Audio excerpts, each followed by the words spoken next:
15 अक्टूबर 1931 को धनुषकोडी गांव रामेश्वरम, तमिलनाडु में एक मध्यम वर्ग मुस्लिम अंसा परिवार में इनका जन्म हुआ।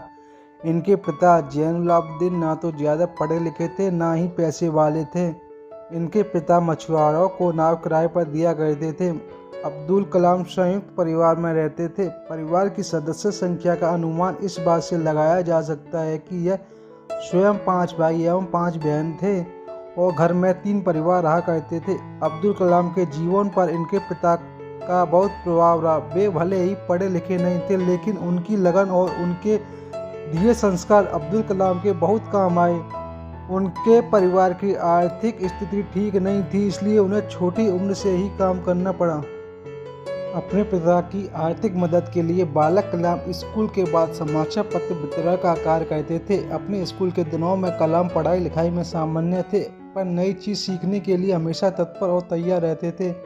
उनके अंदर सीखने की भूख थी और वो पढ़ाई पर घंटों ध्यान देते थे। उन्होंने अपनी स्कूल की पढ़ाई रामनाथपुरम स्वच्छता मैट्रिकुलेशन स्कूल से पूरी की और उसके बाद तिरुचिरापल्ली के सेंट जोसेफ कॉलेज में दाखिला लिया, जहाँ से उन्होंने सन 1954 में भौतिक विज्ञान में स्नातक किया।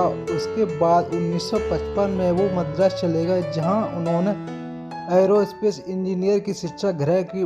वर्ष 1960 में कलाम ने मद्रास इंस्टीट्यूट ऑफ टेक्नोलॉजी से इंजीनियर की पढ़ाई पूरी की।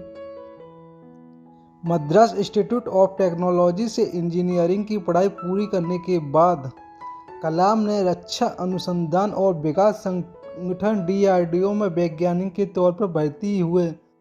कलाम ने अपने करियर की शुरुआत भारतीय सेना के लिए एक छोटे हेलीकॉप्टर का डिजाइन बनाकर किया। DRDO में कलाम को उनके काम से संतुष्टि नहीं मिल रही थी।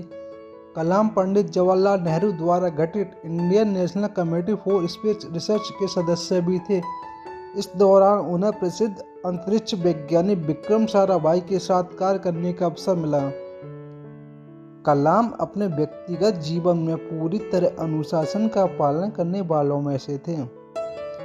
ऐसा कहा जाता है कि वे कुरान और भगवत गीता दोनों का अध्ययन करते थे। कलाम ने कई स्थानों पर उल्लेख किया है कि वे तिरुकुरल का भी अनुसरण करते हैं।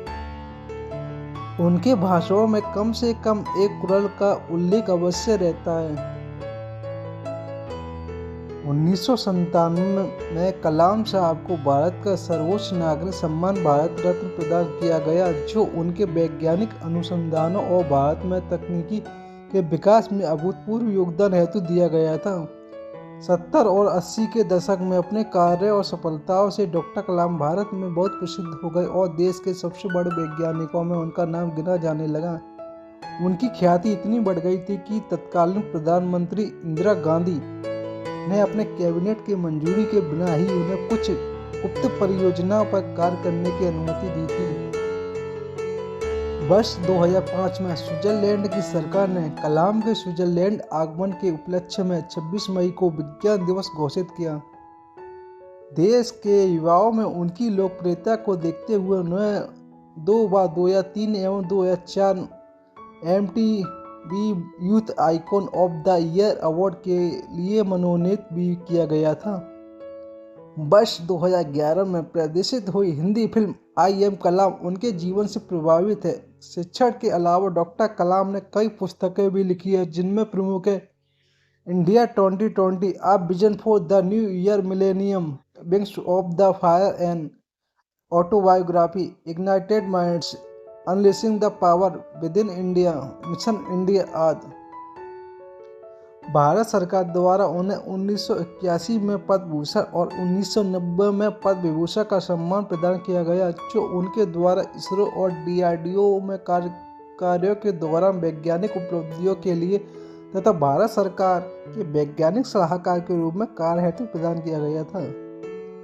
27 जुलाई 2015 को भारतीय प्रबंधन संस्थान शिल्लोंग में अध्यापन कार्य के द्वारा उन्हें दिल का दौरा पड़ा, जिसके बाद करोड़ों लोगों के प्रिय और चाहते डॉक्टर अब्दुल कलाम